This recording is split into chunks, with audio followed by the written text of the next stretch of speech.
Hey, is it even possible that the pandemic is actually driving prices higher and creating greater inventory shortages? Now, like my favorite all time movie from The Princess Bride, Inconceivable! Is it even possible? Well, today we're going to go through that. We're going to take a look at the numbers, and more importantly, we're going to take a look at a Case-Shiller report. And let's get the show on the road. So, first, make sure that you like the channel, subscribe to it.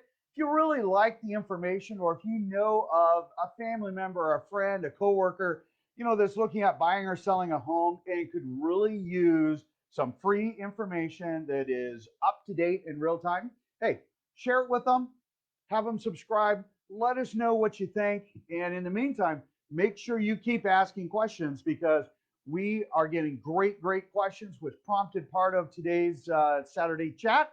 So, with that, my name is George Moorhead with Bentley Properties. I've been practicing for 27 years. We've done about over 2,000 residential and commercial transactions. We watch the market very closely each and every day, every single week, month, quarter, and year to give you the information that you need. Again, it's free. There's no cost, no obligation. So make sure if there's information you want regarding your neighborhood, make sure you request it. So let's talk about the information actually. So I said that it's in real time and that you guys get real time information that is accurate to make the best business decision for you and your family. So, the awesome part is sometimes I have to wait 30, 60, 90 days before the media sometimes catches up or government reports catch up to what we're saying. So, in other words, you're getting information today that, well, really, the government reporting organizations and other channels don't give you for 30, 60, 90 days. One of them, I just love this, is the Case-Shiller report that just came out. Okay. And partly where my title came from. And it says Case-Shiller pandemic driving home prices higher as inventory shortages continue. Interesting. Ever heard that before? All right. So here's the funny thing. What do you think the two hottest markets are? Yes, you're absolutely right. Phoenix, who would have ever thought Phoenix was number one? And look at that. Oop, wrong hand. There we go. Seattle. So Seattle is year over year up 6.9%. Let me throw that up there. There we go. All right. Now, I was just meeting with a couple of folks yesterday that were referred to me. So a shout out, Joe Petrucci, awesome sauce. John Kepler, awesome sauce. Thank you for the referrals. Those folks got some great information, and it was absolutely just fun to watch and educate and let them know what's really going on in our market, which they were unaware of. So, I'm going to read a couple of things here for you. All right. So, the current corona. Oh, by the way, this is said by Quicken Loans Executive Vice President in Capital Markets, Bill Bainfield. I'll make this report available for you guys if you want to read it. It says the current coronavirus pandemic is only exacerbating the already low housing inventory, causing home prices to trend up, while prices plummeted during previous periods of financial distress.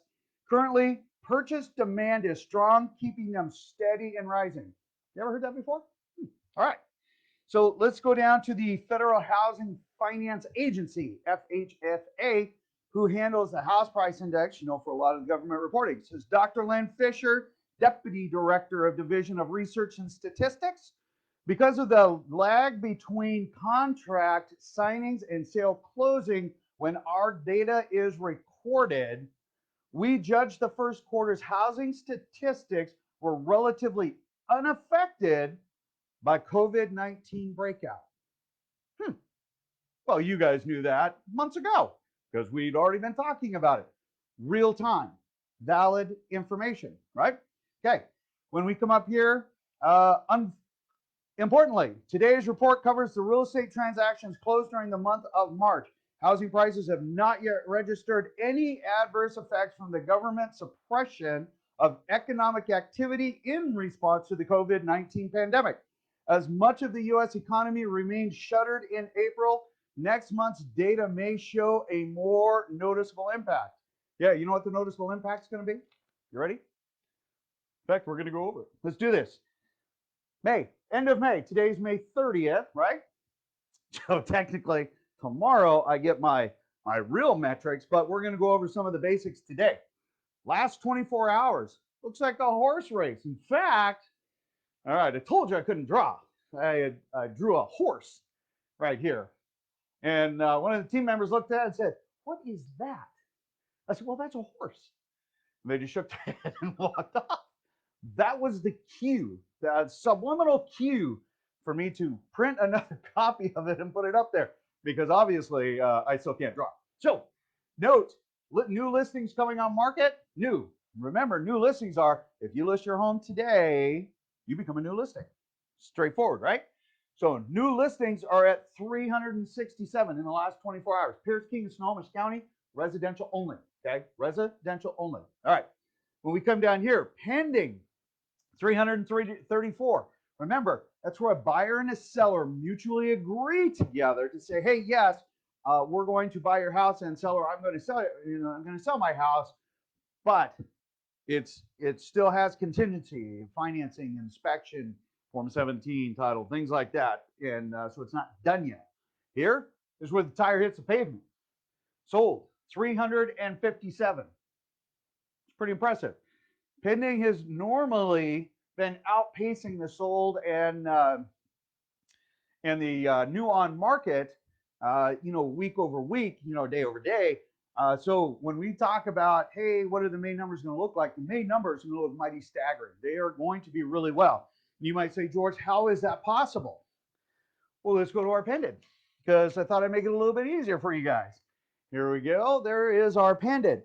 So I'm going to do the floating paper over my head trick here. So notice the number of pendant. I did a really beautiful artistic arrow and dashed the line. And you can see the one over here. That's 2019. That's 2020. Huh. They look the same. And last year we didn't have a pandemic. Interesting. Why is that? Well, let's take it one step forward before we answer that. Let's look at where the tire hits the pavement, really what it matters, right? So here we go. Let's hold this up, the floating bobblehead.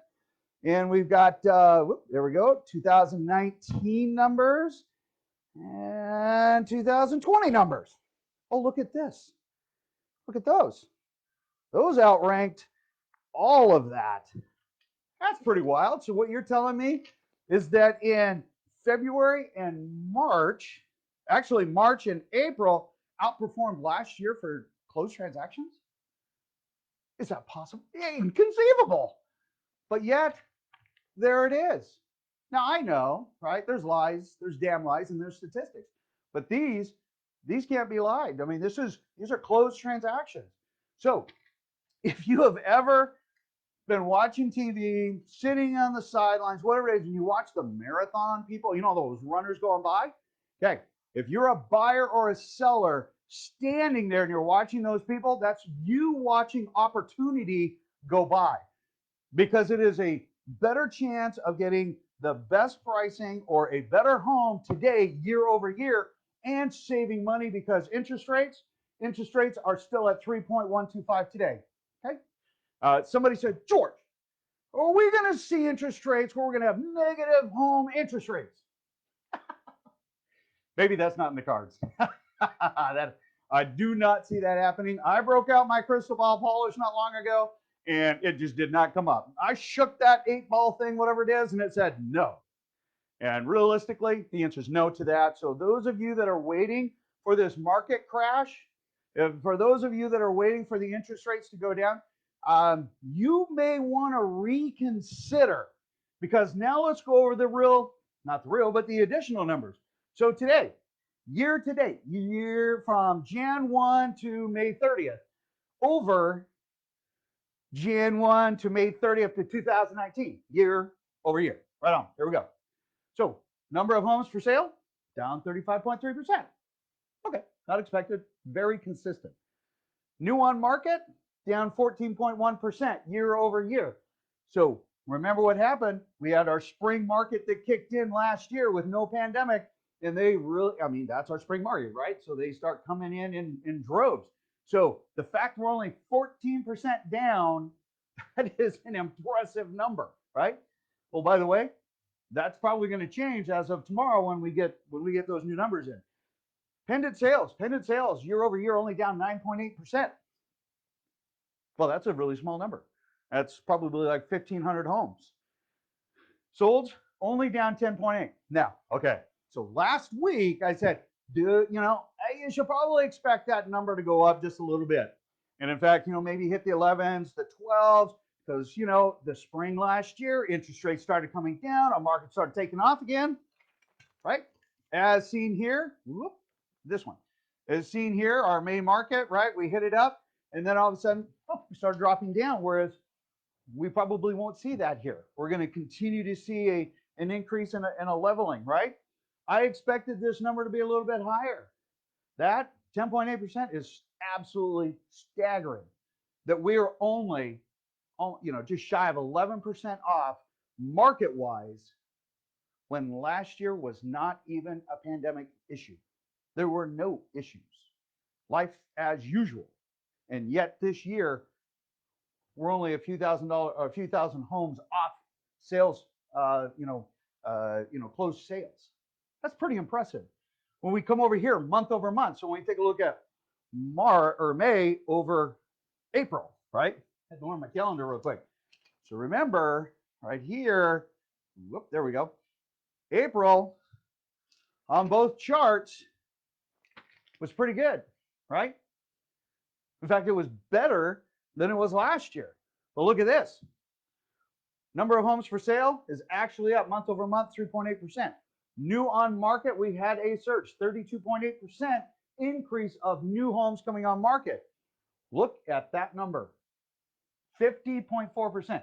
So the east side actually was the reigning winner. So the east side meaning, from Kenmore, Bothell-ish, all the way down to Newcastle, right? And including Issaquah, Sammamish, Redmond, that east side of Lake Washington, just for those of you. Up, so the Northwest MLS is up 50.4. The east side, 83% increase in pending sales. 83. That's incredible. That's inconceivable. All right. Solds are up 5.3% month over month. So we're going to see another absolutely staggering market. In fact, when some of my fellow comrades in real estate that I've known as when I was a board of director, that they are going to be reporting to you guys. Inventory is coming down. Buyer activity is there. There's a massive pent-up demand. Interest rates are low. Everything is going mayhem and bedlam. We've got 2019. We're seeing multiple offers. It's insane out there, which is 100% true. But you're going to hear that a couple of weeks from now. Well, that's okay. But you get it now. You get to make your business decision today, right now, based on what is going on. So if you're sitting on the sidelines, you better start drinking the Kool-Aid because these numbers are real. They have been real, and make sure that you're tuning in. Subscribe to the channel. Know when these come out so that you can make the best business decision for you and your family. All right. When we come down here, again, mortgage interest rates still incredibly low. If you're interested in getting information specific to your neighborhood, hey, all you have to do is email us. We had one, we had a shout out to Linda Bagley, who does Lake Union and houseboats and waterfront homes down there. Okay, understand, she is the specialist. If you have ever considered whether buying or selling, by the way, now is a good time. I'm going to cajole her into doing a Facebook Live with me and talk about that specific market. Yeah, it's a niche market. It's amazing. She loves it down there. She lives down there. There's no better person than to get information. All right. So hopefully she'll say yes, and she's going to hopefully watch this video and give me the big thumbs up. Anyway, with that, if you need a specific report on your neighborhood, it's free. Just ask. I'll send it off to you. If you want a report on your specific community, hey, it's free. Let us know. We'll send it off to you. There's no strings attached. In the meantime, like, subscribe, and share my channel. In the meantime, we have proven that the pandemic has, without a doubt, created more scarcity. The pent-up buyer demand is absolutely there. Now, if you want some of this, Marie or May, they will post this for us, and that way you can see some of the graphs and whatnot. In the meantime, stay safe. It is raining literally cats and dogs out there, and the thunder and lightning is well, I like a really good thunder and lightning show, and it's coming to fruition. In the meantime, you guys have a safe day. Stay safe outside, and I'll catch you later. Take care.